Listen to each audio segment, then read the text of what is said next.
ఈ నెల 4వ శనివారం నుంచే మొదలు పెడతాం. అక్కడ థామస్ మోహం వెళ్ళిపోతుంది ఆనందంతో. బుచ్చి చౌదరి గారు కూడా చాలా సీరియస్గా ఏమన్నా లేట్ అయింది అన్నట్టుగా ఆలోచిస్తున్నారు. మీరు ఏమన్నా మాట్లాడతారా బుచ్చి గారు?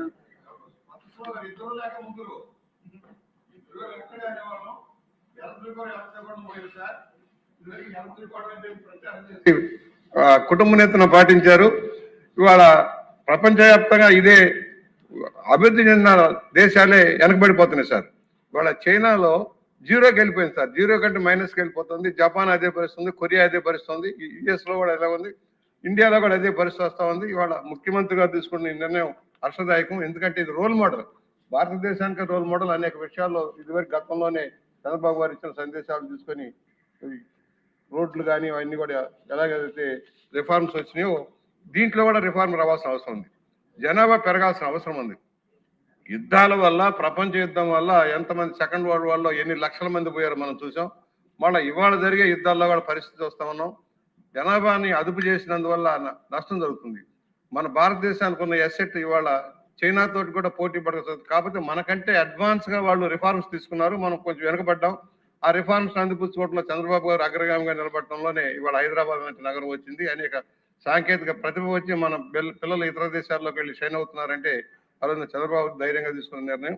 ఇవాళ ఒకటే కొత్త స్లోగన్ వెళ్ళాల్సింది, ఇద్దరు లేక ముగ్గురు, నలుగురైనా పర్వాలేదు. మొన్న ఏదైతే మనం ఇచ్చాం తల్లికి వందనంలో మనం ఇచ్చిన దాంట్లో నలుగురున్నా ఐదుగురున్నా కూడా 15,000 రూపాయలు ఇచ్చి రోల్ మోడల్గా నిలిచారు. ఇవాళ ఇది అవసరం, అత్యవసరం మనకి. ఎందుకంటే అనేక దేశాల్లో అవకాశాలు వస్తున్నాయి సార్.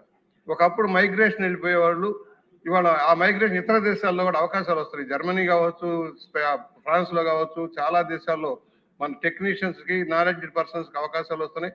ఈవెన్ అగ్రికల్చర్ లేబర్ కూడా డిమాండ్ వస్తుంది సార్. అమెరికా లాంటి దేశంలో లేక మన దేశం నుంచి కూడా ఆ వ్యవసాయ కార్మికులు కూడా తీసుకెళ్లే పరిస్థితి వస్తూ ఉంది. కనుక జనాభా నియంత్రణకి భిన్నంగా జనాభా పెరుగుదలకు దోహదపడే ఈ కార్యక్రమాన్ని అందరూ హర్షిద్దాం, జనంలోకి తీసుకువెళ్దాం. అందరం వెళ్ళి ప్రతి గ్రామంలో చెప్పడం, ప్రతి సమావేశంలో చెప్పడం, ముఖ్యంగా మహిళా గ్రూపుల్లో ఏదైతే డ్వాక్రా గ్రూపులు కానీ, ఆ ఆర్పీలు కానీ వాళ్ళందరూ కూడా ఎడ్యుకేట్ చేసి వాళ్ళ ద్వారా జనంలోకి తీసుకెళ్లాల్సిన అవసరం ఉంది.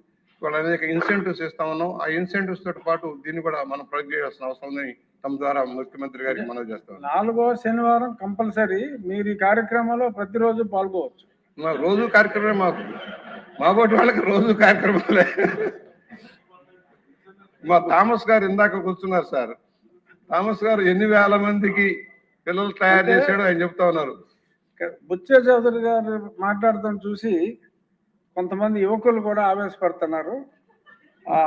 ఆదిరెడ్డి శ్రీనివాస్, నువ్వేదో మాట్లాడతానన్నా, ఏదో చేయొద్దే మాట్లాడతామన్నా.